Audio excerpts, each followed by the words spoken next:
Yo, home. So, welcome back to another short book review. And today we will be discussing Candida by George Bernard Shaw.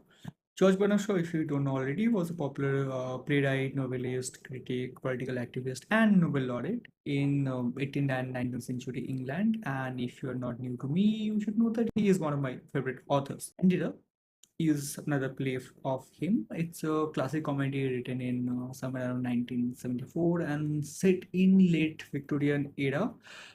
Just like all his other plays, this also follows a three-act structure. It's pretty short. It's something pages long and is very witty, very philosophical, very political, and has a deep social commentary and is very entertaining and accessible at the same time, something I love about George's writing style. So the play is circling primarily between three characters: James, Candida, who the play is named after, and Eugene, where Candida is husband of James, who loves her, and Eugene falls in love with Candida and tries to win her over. And how this plays out is something that's the core premise of the play, but it does not play out in a typical melodramatic love triangle kind of way.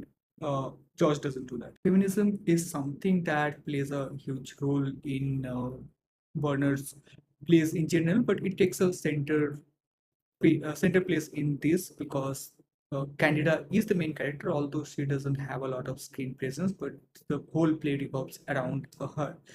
And my it also has other strong women characters, which is something common in Shaw's plays in general. And my favorite quote of this play will kind of give you an idea of what you are buckling up for. The quote is, while Candida responding to her father Burgess when he talks about like what might James think of her, and she gives this very teasy reply, which is beautiful. Uh, Candida says, "This comes of James teaching me to think for myself and never to hold back out of fear of what other people may think of me. It works beautifully as long as I think the same thing as he does. But now, because I have just thought something different, look at it. Just look." And that's what you are buckling up for. The only disclaimer is just like other his other plays, this is also follows the very talky and preachy writing style of George Bernard Shaw, and the dialogues between the characters can be very long, which might be an obstacle for some of you, but an obstacle worth overcoming.